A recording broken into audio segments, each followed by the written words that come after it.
Joe Schoen said, what about the quarterbacks? Welcome back to the Empire State Sports Report. I'm your host, Adrianna. Today, we are recapping Joe Schoen's presser, talk about some things that came out of that, and then we're going to talk about the draft because it's less than a week away. And as always, there's a lot to discuss. So let's start with this. On Monday, I'm going to do a mock draft. So that's going to be the next episode. And then I am having Dave Syvertson from Our Lads back on the show for a final draft preview. And I will have that come out either Tuesday or Wednesday, so everyone is prepared and ready for the draft on Thursday. I am so excited because this is the draft guide from Our Lads. If you guys didn't order it, you can still get it online. It is the most in-depth thing I've ever seen.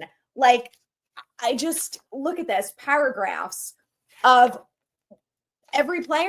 I think it's literally insane. Like, I just was going through it and I was like, this is amazing. So anyway, I've been diving into this and it's very fun, very nerdy. But let's talk about Joe Schoen because he did his final pre-draft presser and talked about a lot of things. So let's start with the quarterbacks, obviously. He basically said that he feels good about where the quarterback room is at right now, but that will not stop him from drafting a quarterback. Ultimately, he feels like the value has to be worth it from the quarterback standpoint. So in my opinion, this means I don't think Shedeur Sanders is worth taking at 3 because I think Abdul Carter or Travis Hunter is better. So that's my opinion on that. Obviously, we'll really see what happens on Thursday, but I think sometimes you can't take everything he says at face value, right? Like all these GMs are media trained. I was just talking about this with someone yesterday. Let's talk about the Browns, for example, because 3-4 weeks ago, they were talking about that they were open to trading out of that spot. They were going to move. Then they love Shedeur Sanders. And oh no, the quarterbacks are going 1 and 2 and the Giants are going to be shit out of luck and they're not going to be able to get a quarterback. And then it was, oh, well, we just signed Joe Flacco, so maybe we're not going to get a quarterback. And now it's, oh, we love Travis Hunter and we think he's so great, but we also like Abdul Carter. So I'm just like, I don't know. Everything goes in one ear and out the other this time of year. So I think you kind of have to take what Joe Schoen says with a grain of salt, but the one thing that he has been really consistent about is the value year after year. And I know we've talked about this. We talked about it last year with JJ McCarthy. The Giants love JJ McCarthy. He's their guy, blah, blah, blah. And then they picked Malik Neighbors. So that's why I think that they're not going to go after Sanders, because I think that they just don't have Sanders ranked as high as they do Abdul Carter or Travis Hunter, which I think is smart. I think Sanders is a good football player and I think he'll be fine in the NFL. And I think that if the Giants want him, they're better off trading back into the first for him or maybe seeing if he falls to 34. But I just don't think it's worth taking him at 3. That's my opinion. We'll see what happens. But that's where he's at with the quarterbacks. Something else that I thought he said was really interesting because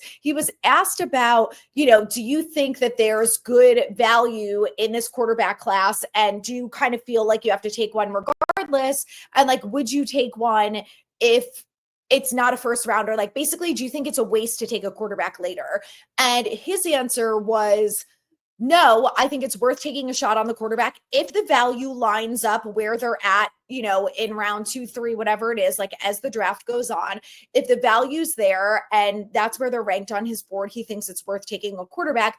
And he also said, they spend over the years since he's been here, they've spent all this money on backup quarterbacks. Wouldn't it be great if you have a quarterback who's moldable to be good enough just to be a backup? And, I think when we talk about a franchise quarterback, Trevor Lawrence is a perfect example of this. Yes, he's a starter. Yes, he makes a shitload of money. Has he won anything? No. Him and Daniel Jones have won the same amount of playoff games. Or no. DJ has one.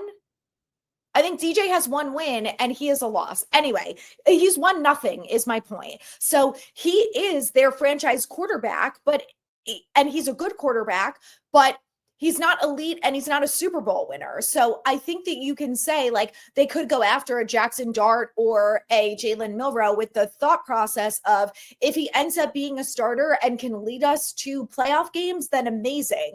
But if he ends up only being good enough to be a backup, picked him in round 2 or 3, that's also great because it's saving us money every year from having to go spend on a backup quarterback. So I thought that was really interesting. So I think that if they don't pick Shedeur at 3, which I don't think they're going to do, I think they're going to pick a quarterback at some point. But I think that they're not going to I don't think their goal with picking a quarterback is that this guy has to be the starter at some point. I think we're going to develop him to whatever we think he's capable of being. And if he ends up being a backup, then so be it. We have a cheap backup who can end up being on this team for 4 years, who, can play if someone gets injured or whatever. So I thought that was interesting because it's not just about we have to get our guy who's going to be our franchise quarterback forever and win us a Super Bowl. It's yes, we also need someone who can be a serviceable backup. So I like it. I'm on board with that. I've talked about Jalen Milroe. I do like him. I think he's a good option for the Giants. I don't think he's ultimately going to be a starter and win us a Super Bowl, but I do think that he would be capable of, being good enough to be a backup or maybe be a starter, or maybe he's used like a Mason Rudolph type and can't hurt with that. Why not? If it wins us football games, I don't care what they do with him, honestly, especially if they pick him in round 3. Who cares? At that point, the expectations are not super high. So, okay, let's talk about 5th-year option because the deadline is May 1st. So the Giants will have to make a decision on that. And Joe Schoen said that we have not made a decision yet about Kayvon and Evan Neal, but we will make it after the draft. I think it's very obvious they are not going to pick up Evan Neal's 5th-year option. It is more than Kayvon's, which is insane.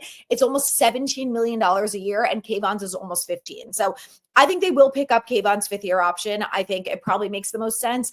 And the way that I see it is there's all this talk of Kayvon being traded on draft night. I don't see it. I think if they're going to trade Kayvon, they're going to do it during the season. If he plays well during the season, you're going to get more for him than you would get for him now.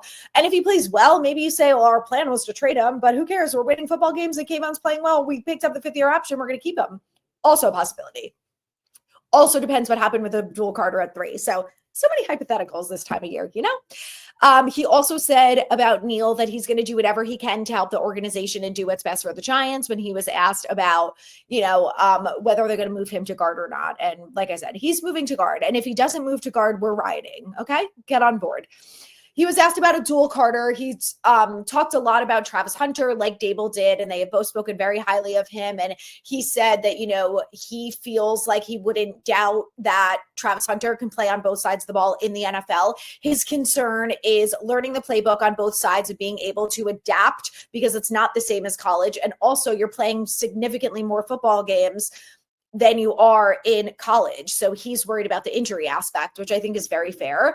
And when talking about the injuries, this is when they talked about Abdul Carter too, is, they had their own medical evaluation of Abdul Carter, and he was meeting with Ronnie Barnes this week after this presser to see what Ronnie Barnes had to say. Now, what we do know is that Abdul Carter is basically cleared by Indianapolis with a stress fracture in his foot. So he is healing on the right track and should be good to go. But Joe Schoen did say that, dealing with injuries, if there are significant injuries to the point where, we're not going to see him until week 8, then that probably is going to knock him down more on our board. So I think they're really going to take this Abdul Carter thing very seriously and really dive into his medicals and do everything that they need to do to really see if he's going to be healthy to play week 1. Because if he's not ready to go, and that's the consensus that he's not going to be playing until at some point into the season, I'm not sure that means that they would completely pass on him, but I could see them saying if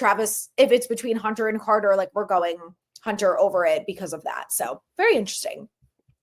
Something else we need to talk about, because I know everyone gives Joe Schoen a lot of shit, and listen, I have given him a lot of shit, and certain instances he deserves it, but I think he's a little bit smarter and well prepared that maybe some people give him credit for, because what I thought was interesting is when he was talking about Travis Hunter and the fact that, he can play both sides of the ball, he was talking about the fact that the Giants are in a unique position because they have 3 cornerbacks that they feel good about, and they have 3 wide receivers that they feel good about. And when he was talking about the secondary and the corners, he was saying that he was looking at their contracts, and all of their contracts are going to be up at the same time 3 years from now. And that's going to put them in a tricky position because at the same time, Dexter Lawrence's contract is going to be up.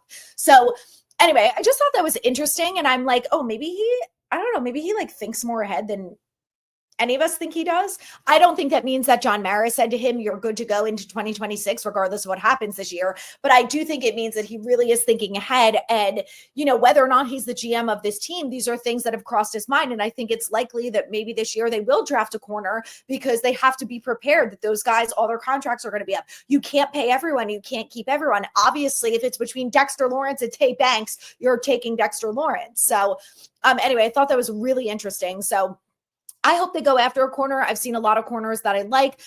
Quincy Riley is a guy that comes to mind. I think he also plays safety. So just a defensive back as a whole. But another guy that I also like is Adrianna Thomas, who's projected to go between rounds 1 and round 2. Could be a guy to watch at 34, obviously, depending on what happens at 3. But anyway, just very, very interesting all around. He also said in regards to trading up or down from the 3 position that they have received calls to do both.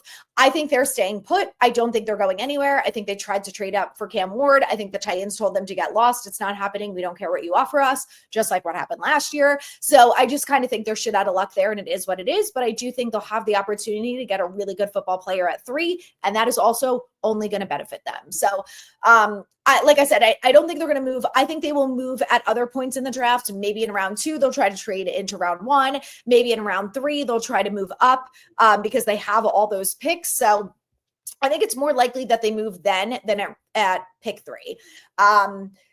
So he said that he likes their options in regards to who will be there, but that they haven't made their final decision. So I would say I am mostly feeling pretty good about Joe Schoen and what I think he's going to do in the draft this year. Obviously, we will see how that really goes on April 24th, but I feel confident. I feel like, you can't really mess it up. Like, this is not Dave Gettleman, who told everyone he was picking Daniel Jones and Saquon Barkley like weeks before the draft, and he wasn't moving out of that spot. So, Joe Schoen has said a lot of things. He's met with Travis Hunter a lot. He's met with Shedeur Sanders. They did a private workout with him in Colorado. They've done a lot of work on Abdul Carter. They met with him 5 times. Like, there's been a lot of things that I feel like they could pick any one of those 3 players. But like I said, I feel pretty confident that they're not moving out of that spot. And I just think, listen, he could really prove me wrong, and he could pick Ashton Genty or Jalen Milroe, and I'm going to jump off a bridge if he does that. So I just have a little more confidence. Like, he's not that bad, like he can't be. He can't be that bad. So, maybe it's just blind optimism. But at some point, you got to have a little bit of hope, or else it's just all depression from here. And I'm just not willing to do that. It's only April. So let's see how the draft goes before we really think this team is only going to win 3 games. I'm a little more confident than that. I think the roster is better now than it was at this point last year. Obviously, the schedule is really hard, but, let's see how the draft goes. If they get Carter or Hunter, if they can trade back for Sanders, if they bring in some good offensive linemen, defensive linemen, cornerbacks, whatever, like, I just think at some point you got to be like, all right, maybe it won't be the worst year ever. I really think, I'm knocking on wood here, I really think it can't get worse than last year. And if it's worse than last year, we have one thing to look forward to: a whole new regime, right? So would that suck? Absolutely. We'd have 2 things to look forward to. If we are that bad, okay, this is the slivers of hope that will come out of this season being really awful, is that everyone gets fired and we probably have the 1st or 2nd pick, which means Garrett Nussmeier is going to be a Giant in 2026, and we're going to be in good hands. So could be worse. Okay. Anyway, what else did I want to talk about? I want to go through a couple guys in here because I talked about this on Giants Latest, and, we already talked about Adrianna Thomas, and we can dive deeper into him for a second, but I just want to talk about 3 players that I think will be a good option for the Giants. Obviously, this book is a lot of pages. I'm not going to go through all of them, but I want to talk through these guys who will be potential rounds 2 to 3 picks that could be options for the Giants. So I want to start with an offensive lineman, because I know that we all have talked extensively about how this Giants team needs a new offensive lineman, even though they brought in some good guys in free agency. I want to talk about, where is his name? Donovan Jackson, Ohio State guard.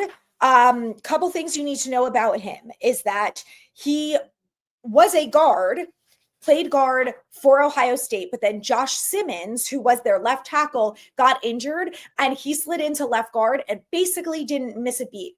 It's not his preferred position. It's not his perfect position, but we talk all the time that they cannot lose Andrew Thomas and then this season go to shit for the 4th year in a row. It's just unacceptable. And yes, this year they brought in some tackles. They brought in James Hudson. They brought in Stone Forsythe. Does anyone feel confident that they're going to be even remotely close to Jermaine Illuminor at tackle? I don't. No, I certainly don't. So I would rather them pick a guard, tackle, someone who has the flexibility to move around if needed, because this team is obviously injury prone. So here's what you need to know about him. He is 6'3", 315 pounds. He's from Ohio State, like I said, and he's projected to go rounds 2 to 3. So I don't expect him to be a pick for the Giants at 34, but I think he could be maybe one of their early 3rd round picks. So I think at 34, it's probably either going to be it could be a quarterback or defensive tackle. I think those are the most likely to go at 34 to the Giants.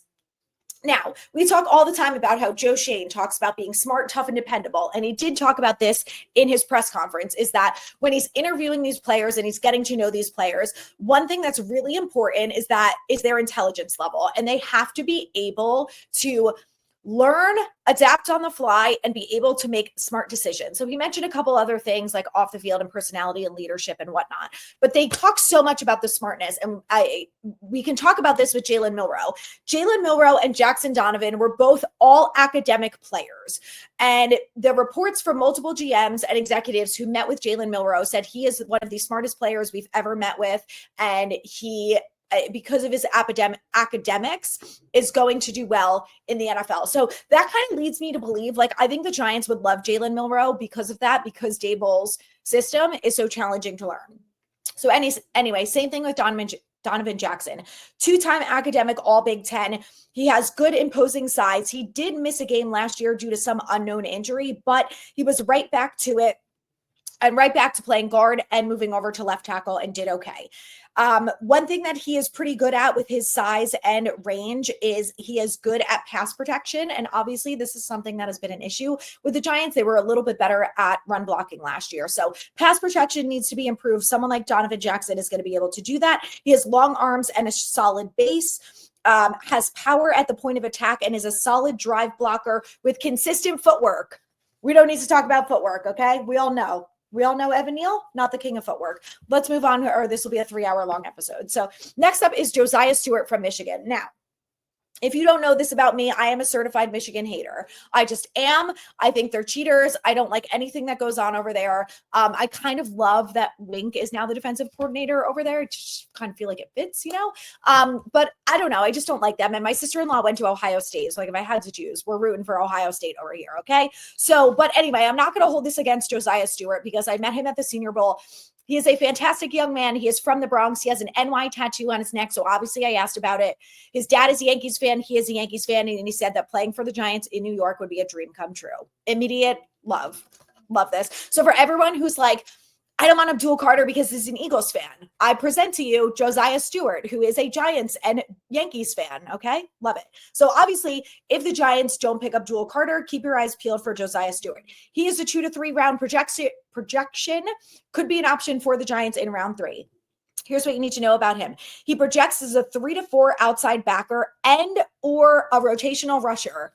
Does that not sound like a great fit for what Shane Bowen is going to do? I think so. Some stats from 2024. 33 tackles, 13 tackles for loss, 8.5 sacks in Wink's system. Now, obviously, Shane Bowen's system is different, but I like someone who can get sacks. Kayvon. I'm looking at you, buddy. 7 quarterback hits and 2 forced fumbles. So listen, this is what I'm going to say to Shane Bowen, because I know he's obviously wasting his time listening to this. If you're taking someone like Josiah Stewart, can you please adapt a little bit of Wink's scheme to this team? Okay. You've got Kayvon Thibodeau and now Josiah Stewart, who had the best years of their career under Wink's scheme, which is blitzing. Okay. For the love of God, add some blitzing into this goddamn scheme. Something else that I want to talk about with Josiah Stewart as we talk about schemes is that he started at Coastal Carolina and then transferred to Michigan. He was a starter at Coastal, ended up moving to Michigan. During his time in college, he has had to learn at least 3, I think 4 different defensive schemes and thrived in all of them. So I think he's going to be just fine having to learn Shane Bowen's, who's definitely not as complicated as Wings. Couple other things you need to know. He made the All Sun Belt in 2021 and 22 at Coastal, second team All Big Ten in 2024. He went to Michigan in 2023. Has high motor player with a no-quit attitude, explosive at the snap, has violent hands to aggressively get into a blocker's chest, feel like he's going to be good at winning those one-on-one battles, which is very important, good at setting the edge. He has a good knee bend, sinking his hips that separates him from blockers. Ability to come off a block quick and chase on the perimeter. So I think he's good. He generally tackles well, but one of the concerns with him is that his tackling on the move is not as good. So that is something that needs to be improved upon. But I do think that something that the Giants have focused on is improving tackling over the years. And I think that, if Josiah Stewart comes to the Giants, that's something they can work on him with. All right, let's move along real quick. We're going to talk about Adrianna Thomas and then ends it off here, like I said, so this isn't 3 hours long. Adrianna Thomas, Florida State cornerback. He's projected to go rounds 1 to 2, so he could be an option for the Giants at 34 if he makes it out of round 1. He's 6'1", 197 pounds, a developing player, so he's still on the younger side, junior entry. He only was a 1-year starter. 52 tackles, 1.5 tackles for loss, 4 pass breakups, 2 quarterback hits, and 1 interception. A couple things that I really like about this guy is he's very fast, he's fluid in his movement, good control of his hips, and he can keep up with wide receivers. We all have looked at the schedule and we know how hard it's going to be this year. And when you just look at our division and you have to have your cornerbacks going against guys like CeeDee Lamb and AJ Brown, you need to be fast and you need to be able to keep up with them and you need to be able to make a play on the ball, which is our biggest complaint against Tay Banks, right? Tay Banks is very athletic. He's able to keep up. He just doesn't turn his head around. And Adrianna Thomas is a bit better about that, about turning his head around. His stats don't necessarily prove that. Like I said, 4 pass breakups and 1 interception, but he does have the capability to really go stride for stride with these wide receivers, which is obviously going to be a must in the NFL. He has experience in press and off-man coverage along with outside zone concepts, including cover 3 and cover 4. Something I think we all saw last year is that we don't really love Shane Bowen with the soft zone. At least I certainly don't. Would like to see that change. But he's got good awareness. He can pass receivers, handles route combinations with vision. He can react to the concept and the quarterback deliveries well. He's good at sticking to his responsibility, which we saw some issues with this last year, especially with lack of communication with the corners. He's good at closing voids in zones necessary. So like I said, I really like this guy. I think he could be a good option for the Giants. If they don't get Travis Hunter at 2 and they're looking for a corner, if he falls to them at 34, I think he's a great option. Next week, we will dive into a couple more players from here. And obviously with Dave Syvertson on, he is going to talk through some of his favorites for those specific Giant picks in rounds 2 through 7. So make sure you guys hit the subscribe. Thank you so much for listening. We've got a lot more coming. The draft is going to be exciting. So make sure you hit that subscribe button and share with your friends. Go Giants.